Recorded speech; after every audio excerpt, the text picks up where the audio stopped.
Hello बच्चों, आप सभी लोगों का स्वागत है सत्य सही काउंसलिंग में। जैसे कि हमने लेकर आगे इकोनॉमिक्स पेपर सेट रहेगा, ये भी 17 इसका 25-26। तो चलते हैं हम इसके क्वेश्चनों की तरफ। जैसे कि पहला क्वेश्चन रहेगा हमारा, सही विकल्प चुन के लिखे। पहला क्वेश्चन, कीमत अनुपात पी एक्स पी वाई का ढाल सूचित करता है व स दोनों।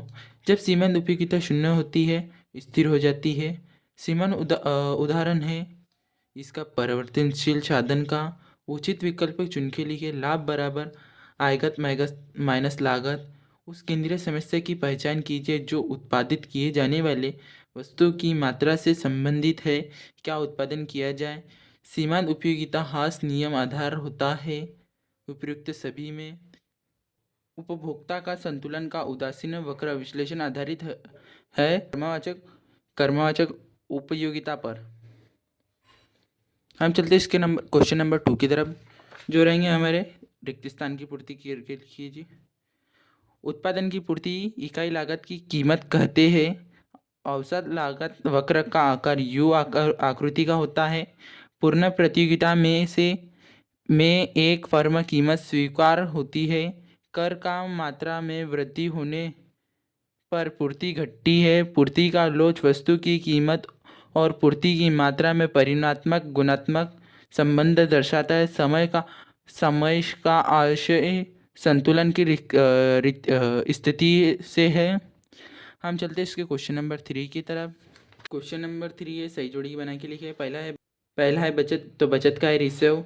दूसरा भारतीय अर्थव्यवस्था है मिश्रित अर्थव्यवस्था। साधन की मांग, व्यक्त मांग। एनएनपी शुद्ध राष्ट्रीय उत्पादन द्वारा यंत्रों का उपयोग। मध्यविक वस्तु बड़ी दूर लकड़ी का उपयोग। अंतिम वस्तु। हम चलते इसके क्वेश्चन नंबर 4 की ओर, जो है सत्य बचत और विनिमय सदैव बराबर होते हैं, यह असत्य रहेगा। गुणक और सीमांत उपभोग प्रवृत्ति में धनात्मक संबंध पाए जाते हैं, ये सत्य है। पूर्ण रोजगार से अभिप्राय अर्थव्यवस्था में शून्य बेरोजगारी है, यह सत्य है। जीएनपी एक राष्ट्रीय अवधारणा, ये सत्य है। मुद्रा वह है जो मुद्रा का कार्य करे, यह सत्य है। भारत में 10 रुपये के सिक्के का वास्तवमान इसके मुद्रामान से अधिक होता है, यह सत्य है। वस्तु विनिमय प्रणाली में मूल्य का माप बहुत कठिन होता है, यह सत्य है।